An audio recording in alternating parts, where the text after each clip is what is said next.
Joining us now, Illinois Democratic Congressman and House Intelligence Committee member Mike Quigley. Congressman Quigley, appreciate you being with us. So the announcement that Taylor will testify in the first day of public hearings, do Democrats consider him to be their most important witness at this point?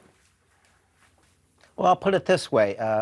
He is clear, credible, and compelling. I did criminal offense trials for about 10 years. I'd go to trial with him any day of the week. I think he's credible and very difficult to attack, as you talked about previous, but I don't think it's beyond this White House to attempt to do that, and with the other brave people who have testified so far. He is also the best single source for describing this scheme, as you've started to talk about with his testimony, to someone who hasn't paid attention yet. So if you want an initial hit, someone to describe exactly what took place, I don't know if anyone's better than Ambassador Taylor. So it seems like now Republicans are focusing on two things to basically kind of not pay attention to any of this or say this all means nothing. They're seizing on the fact that Taylor, according to his own testimony, never spoke directly with either President Trump or Giuliani about the quid pro quo. And they're also focusing on Ambassador Volker, who, though he said a lot of different things, it could be interpreted a lot of different ways. The Republicans are saying he said there wasn't a quid pro quo, even though all these others have. Sure. I think the best way to counter that is to tell the American public, when you're watching this, let's begin with the Mulvaney admission just a couple weeks ago. Let's begin with the president's transcript of his call with the Ukrainian president and the whistleblower complaints. What these witnesses do is reinforce that. They corroborate that. You don't leave your common sense at the door when you're at a trial. I also think it's important that at trials, we don't ask people to read depositions, jurors. We look at these witnesses.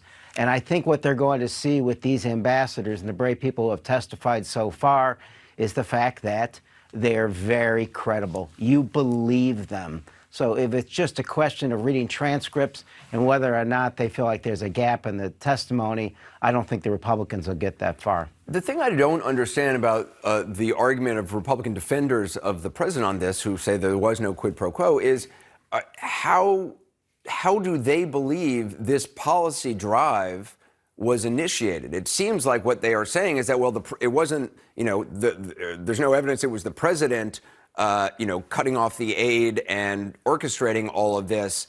But if it wasn't the president, I mean, it is now clear there was this effort, and it was quite a widespread, long-term effort. Giuliani was back in Ukraine in February.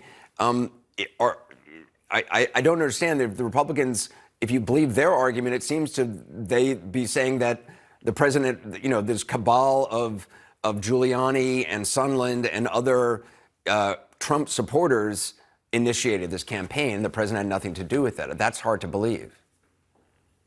Again, we don't leave our common sense at the door. And the fact of the matter is that the defense has shifted depending on what's working. And so far, what I witness is a bunch of them running into the room and screaming at us. Also initially saying nothing bad happened here, despite the fact they've done everything they can to cover it up and block the investigation. I've also heard an anonymous source can't allow a prosecution, which is absolutely contrary to how a lot of criminal investigations begin. And it's also the backbone of the whistleblower law.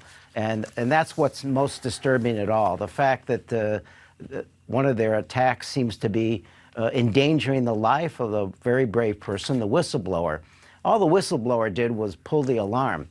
These folks, their attitude seems to be if they were investigating an arson, they'd go after the person who pulled the fire alarm. It makes absolutely no sense. I think the American people will figure that out. And just finally, is there any chance Bolton will be subpoenaed to testify?